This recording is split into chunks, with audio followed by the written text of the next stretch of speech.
Hello, welcome to my daily blog. তো সেদিন আমার একটা এক্সাম ছিল। প্রতিদিনের মতোই আমি ঘুম থেকে উঠে ১ মগ চিয়া সিড ভেজানো পানি খেয়ে নিলাম। এরপর আগের রাতের পড়া একটু রিভাইজ দিচ্ছিলাম। যদিও আমার এই কোর্সের প্রিপারেশন খুব একটা ভালো ছিল না।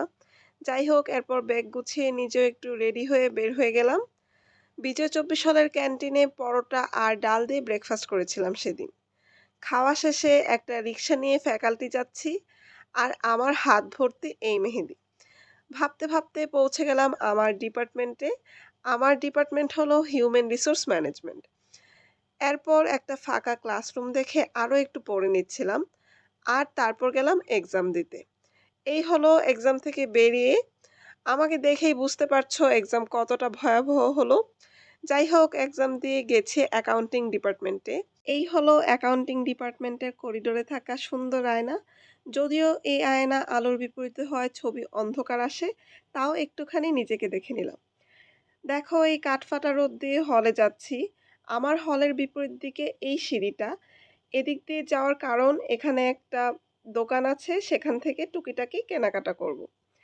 এখানে একটা বসার জায়গাও আছে, চাইলে কেউ এখানে বসে আড্ডা দিতে পারবে।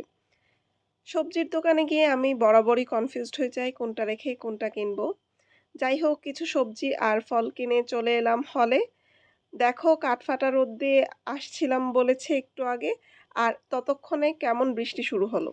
রুমে পৌঁছে একটু ফ্রেশ হয়ে আমি ২টা ডিম, একটা টমেটো আর পেঁয়াজ দিয়ে একটা মজার খাবার বানালাম।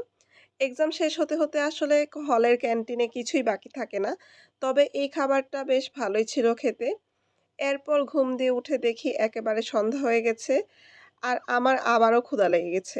আর আমি রেডি হয়ে বেরিয়ে গেলাম খেতে। বের হতে হতে আবারও সেই সেম বৃষ্টি। চট্টগ্রামের ওয়েদার আসলে শিয়ালের বিয়ের মতো। এই রোদ তো এই বৃষ্টি। হাঁটতে হাঁটতে পৌঁছে গেছি লেডিস সুপ্রির ফুড অ্যান্ড রিসার্চে। এই হলো আমার বর্ষাকালের সঙ্গী, আমার হলুদ ছাতা। এরপর আমরা একটা বার্গার আর একটা হটডগ নিলাম। যদিও এখানের বার্গার আমি আগে কখনো ট্রাই করিনি। আমার অত একটা ভালো লেগেনি বার্গারটা।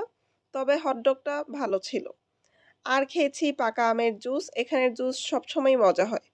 এরপর শহীদ মিনারের দিকে গেছি। বৃষ্টির জন্য সেদিন মানুষ ছিল না তেমন। অন্যান্য দিন অনেক মানুষ থাকে এখানে। এরপর আরো কিছুক্ষণ ঘুরলাম আর আবারও বৃষ্টি শুরু হলো। আর বৃষ্টি দেখে আমার মনে হলো খিচুড়ি খাই। আর সেদিন খিচুড়ির সাথে এখানে গরুর মাংসও ছিল। এই খাবারটা খেয়ে আমার খুব শান্তি হলো। মনে হলো সারাদিনে ভালো কিছু খেয়েছি। যাই হোক এরপর বৃষ্টিতে প্রায় কাকভেজা হয়ে চলে এসেছি হলে। দেখো এই হলো আমার হলের গাছ আর এখানে এত সুন্দর ফুল ফুটেছিল। আজকের এই ভিডিওটা আর বেশি লম্বা না করি। সবাই ভালো থেকো, সুস্থ থেকো। বাই।